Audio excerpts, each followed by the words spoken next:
Hey guys, if you like to play aggressive dynamic positions, this is the right opening for you. This is Video Master Michel, and in this video we are gonna learn how to play Smith-Morra Gambit. Keep watching. We have Smith-Morra Gambit on the board after the moves e4, c5, d4, c takes d4, and c3. Notice this c5, Sicilian defense, is the most popular move black can play after king's pawn. So if you really like this gambit and you understand it really well, then this is something you can play almost every day. The idea with this move, c3, is, well, like in any other gambit, we want to develop very quickly, and also we want to control the center. In this position, black can play two main approaches. They can decline the gambit with some move ignoring the pawn on c3, or they can accept the gambit, which is going to be the main line here, by taking d takes c3. Let's start analyzing the options declining the gambit. For example, there is this interesting knight f6. Here we can play e5, knight d5, and knight f3. We are going to recapture this pawn on d4 very soon. Notice the pawn cannot take because then the knight is hanging on d5. This position belongs to a lapping variation, so we did a transposition here in the opening. Well, in the next moves, we are going to recapture, we are going to develop the bishop, we're going to castle, the knight is going to be developed over c3 maybe, and the bishop maybe over g5. So it's going to be more or less easy to play this position. It's a balanced game, but if I can pick, I could pick white. Another way to decline the gambit is this d3. Then we can just capture, and after a normal move like knight c6, we can play c4, controlling very well d5. In the next moves, we will be playing knight c3, knight e2, we will be castling, bishop e3, f3. This structure here is what we call Maroczy bind. In general, we have more space, we have a very easy play with our pieces, so we can say white should be slightly better in the middle game. Also, black can try here g6, but then we recapture, we have two central pawns, that's also great for white. And for example, if black tries here d5, actually we can either capture and play knight c3 or play e5, they are both fine. And one more time, white is slightly better in these positions. And the last move we will study, where black is declining the gambit, is this e5. Here we can capture the pawn in the center, but then the queen is going to be a little exposed. So black can play knight c6, getting a tempo and developing. So actually the line I want to suggest is this knight f3. And here black can play knight c6, but then we play bishop c4. The bishop is very active, so there are ideas here with knight g5. So in this position, white is very well. We want to castle, we want to get the pawn back at any point. If black plays ideas with bishop c5, we can think of b4, b5, threatening those pieces. Also remember the knight is protecting the central pawn on e5. So we can say in this position here, white is going to be slightly better for sure. So let's see what happens in the main line when black accepts the gambit. Then of course we want to develop the knight and recapture the pawn on c3.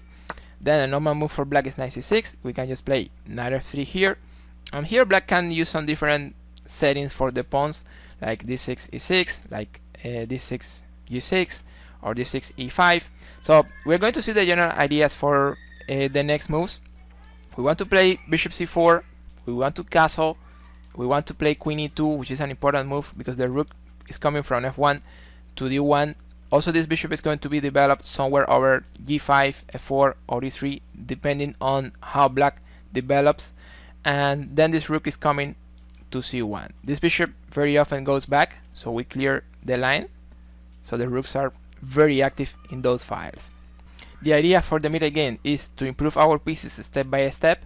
Also we want to attack any weakness black can be creating as they try to develop their pieces. Now this is not easy for black to put all these pieces to play because they don't have too much space. So maybe at some point they can create some weakness.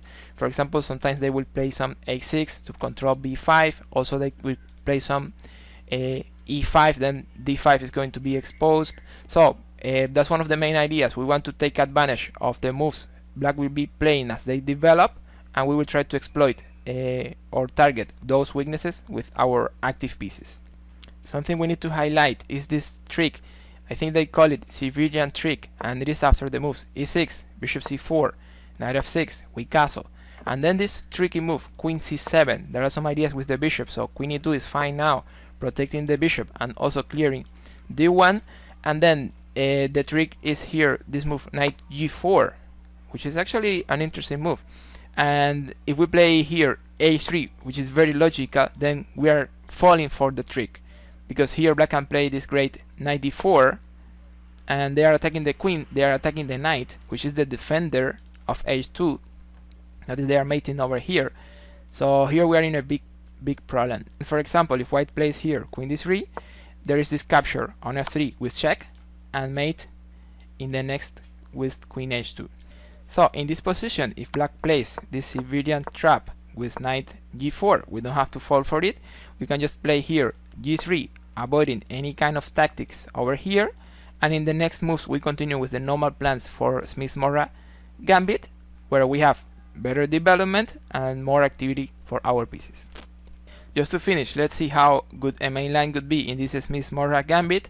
Black can play d6, we can play bishop c4, then e6, we can castle, bishop e7, then queen e2 is very normal to connect the rooks and also clear d1, then knight f6, and then rook d1. Right now there are some threats. For example, we are already playing e5 because the queen is over here. So this is a problem black is going to have in this gambit, the situation with the queen. Sometimes the queen goes to c7, but then after the rook comes to c1, the bishop comes to b3. There are ideas with knight d5, sacrificing the knight but getting the knight back, because there will be a pin over here, and then the center will be the center and the position will be very open, and the pressure could be much higher in that case. So if you have any question about this opening, or you want to share some experience about what happened when you played it, feel free to write it in the comments. So I hope you have enjoyed this video. Help my channel with some like if it was like that. Subscribe so you get notifications for my next videos. Never stop believing. See you in the next.